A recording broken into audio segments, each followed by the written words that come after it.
Hello everyone, I hope all of you are doing great. This video is for those people who have written mains examination. So usually UPSC announces result in 60 to 70 days timeline. I have started taking mock interviews for the candidates who are confident about cracking the mains examination. And in Bangalore and or in Delhi also, when we interact with students, especially during the mains examination, somewhere we realize that they have the capability or the talent to crack the examination. And after writing mains examination, when we have conversation with them based on how they have performed in each paper, so we make a rough assessment and then come to know that so they might clear. So maybe based on our assurance also, they have the confidence of giving mock interviews. While conducting mock interviews, I noticed that most of them still lack preparation for interview. Of course, it is not a major thing.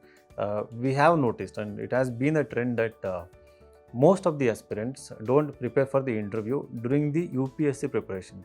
Though it is for 275 marks, though there is an opportunity to score 200 plus out of 275, something that can never be done in any of the GS papers or even in optional paper. Like out of 250, maximum you can score in optional is somewhere 150 to 160, and in GS papers, obviously somewhere around 100.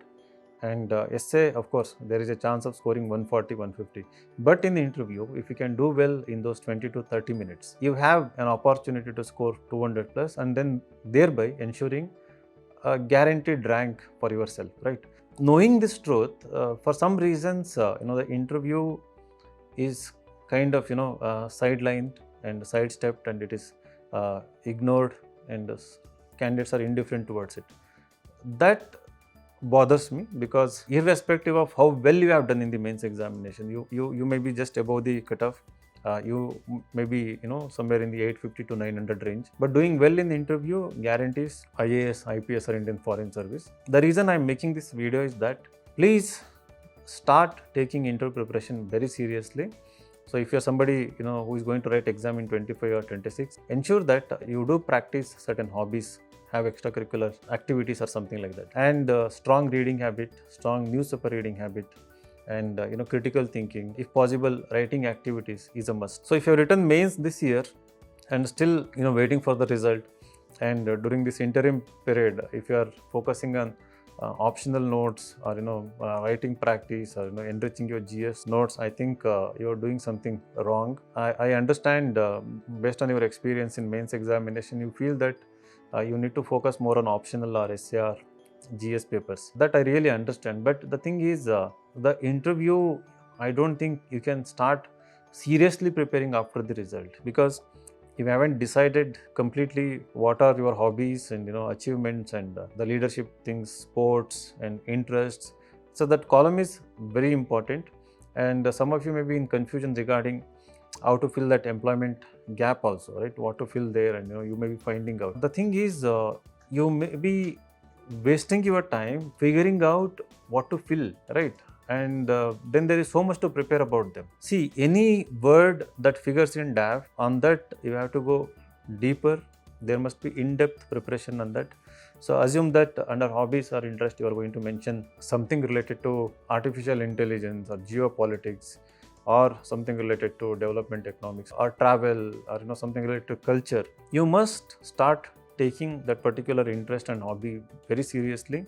You have to read multiple primary sources, quality sources, and then you should develop certain ideas. You should remember certain ideas, whatever ideas you are gathering from these sources, and then you should have a very clear-cut opinion on each issue that you are reading, and the conceptual clarity must be there, and you should be able to articulate those ideas and concepts very clearly in very few seconds, right? So that ability, I don't think you will be able to develop after the result. So somewhere you should start focusing on that immediately, and for that what I recommend is that so pick up a hobby or interest or achievement that is there in your DAF, that which you would like to put in DAF, and start framing questions. So three category of questions you can frame. One is factual and conceptual. Second one is opinion based questions. Third one could be something like a case study on that particular issue. So let us say that you want to write something about geopolitics. So within geopolitics, there are so many issues that are happening. So what are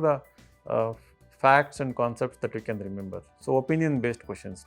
on Israel, Iran, or Israel, Palestine. There can be opinion-based questions about recent India-China agreements and the BRICS or Russia, Ukraine. Russia has brought North Korean troops to fight in Ukraine. So on those issues, you may be asked opinion from India perspective or your own perspective.